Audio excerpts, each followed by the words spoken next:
Okay, here's my watch list for Wednesday. KNDI is on the list. It has, pretty nice support down here. And then it's really kind of in a very, sorry, my mouse is set really fast. It's really kind of in a tight range here. So let me get those back out of the way now. So over the last few days high, I think this could break to the upside. You have a 1311 high back here. Today's high was 1270. Yesterday's high 1270. So I'm going to say 12, and it's down at 1228 right now. So it's not very close. But when you get the market closes, you can get a gap up or anything. So anyway, this one's interesting. Over 1270. KNDI. It'd be a break of the 2-day high with catalyst just to the left. And this one, at times you can spot days like this one that it can make pretty nice moves. This was a $2 move, which is a nice day on a $12 stock. So right now it's just quiet and coiling, but it still makes my list. One of those cheapies, YOD, and for some reason my charts don't want to act right. Okay, here we go.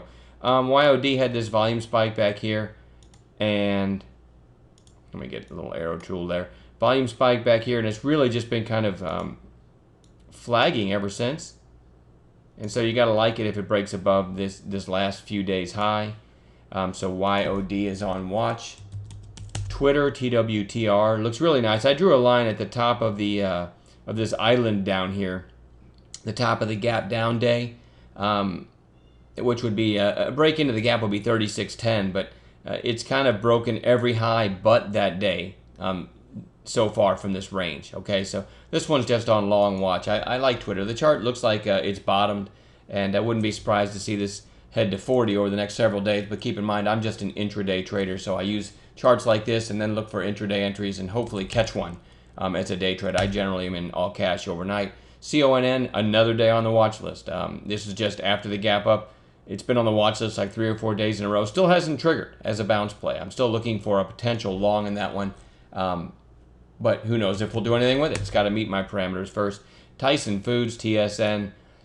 This was on the watch list today for a bounce play, but then gapped down and kept selling. I said if this gets to the 200 day, I'm going to look for a potential long for a day trade, but it didn't. So like CONN, it just goes on bounce watch. Now this is not a pretty chart. It's broken support, but it's fallen so far so fast that I'm actually thinking again one of these days for a bounce play. And you know what? If you trade every day and you always are looking for stuff that's way oversold, having them on charts as the next day unfolds, you can get some nice trades without having any overnight risk. So that's kind of the thinking for me on bounce plays. This one's a little obscure. I don't look at this chart, and I'm not exactly bullish on this chart.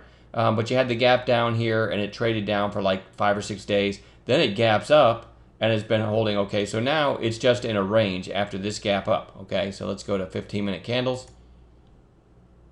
Pan out a little bit, and you'll see why I have that line there. So it's just in a range, and it is nearing. I'll try to draw with some red lines here. It's nearing the bottom of the range. There's kind of the range right there. So I'm interested in this one if it can get down to this lower red line for a possible bounce on Wednesday. I like to pick things up at the bottom of a range after a gap up. So DKS is on watch in that capacity. END, when you get something like this that has 22 million shares and it was extremely beaten up going into today, I don't have any kind of, hey, here's a great trigger price or anything like that for you, but it definitely lands on my watch list.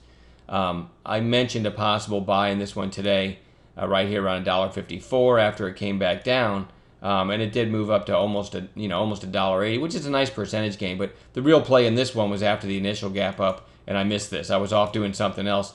This first pullback to the 2-minute candle set up there, that was the real entry. You had a huge percentage gain from there, but I just missed that one. Still deserves to be on a chart going into tomorrow.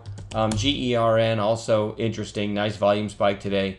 And speaking of being in a range, after this huge gap down, GERN is in a range, but the volume's interesting. And so if you can get up into the gap, this might give a nice trade.